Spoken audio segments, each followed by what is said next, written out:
राशि को दूसरी राशि के प्रतिशत के रूप में लिखना।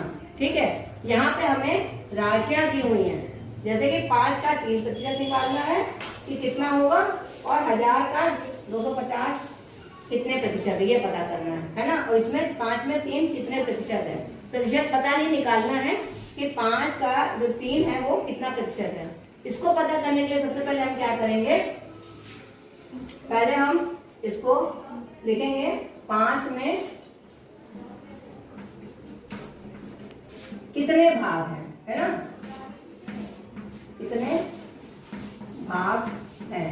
5 में कितने भाग हैं, 3 भाग है 5 में। ठीक है, फिर 1 में कितने भाग हैं। जब हम लोग एडिट करते थे तो लोग इसी तरह तो करते थे कि ज्यादा का पता होता था, कम का निकालते थे, 1 का निकालते थे, फिर ज्यादा का निकालते थे। इसी तरह करना है। 5 में 3 भाग है तो हमने 1 में भाग कितने होंगे, 3/5, यानी कि हम इसको भाग कर देंगे, 5 से 3 को भाग कर देंगे, ये हमारे पास 1 का आ गया। फिर जब हम प्रतिशत निकालते हैं तो प्रतिशत में हम कितना देखते हैं, 100 होता है ना।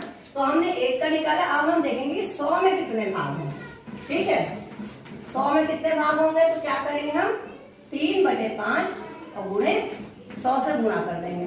ठीक, अब इसको हल कर लेना है। 5 का बड़ा आता है उसको, तो उसको काट देंगे, 5 एकम 5, 5 दूना 10 और 0। ठीक, अब गुणा कर देंगे, 30 को 20 से गुणा करेंगे, कितना आ जाएगा 60, यानी कि 5 में 3 60% है ना। फिर इसी तरह से हम देखेंगे 1000 में 250 कितने प्रतिशत है।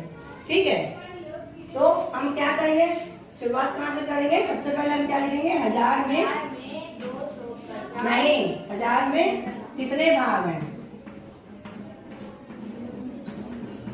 बताइए कितने हैं। 1000 में भाग कुल में 250 लिखेंगे। ठीक है, फिर 1 में कितना भाग है, क्या करेंगे, हाँ गुड, 250/1000, ये समझ में आ गया ना, कोई दिक्कत इतना करने में। फिर 100 में कितने भाग होंगे, क्या करोगे, 1 में भाग मालूम है तो 100 से गुणा कर देंगे ना 100 के भाग जानने के लिए। तो हम लिखेंगे 250 गुणा 1000, सॉरी बटे 1000 गुणा 100। ठीक है, अब हम क्या करेंगे, 2 0 से 2 0 कट जाएगा, है ना, और 1 0 से इसका 1 0 ये कट जाएगा, बचा क्या मेरे पास 25, यानी कि 1000 में 250 25% है। बात समझ में आ गई, सबको समझ में आ गया। Okay, thank you.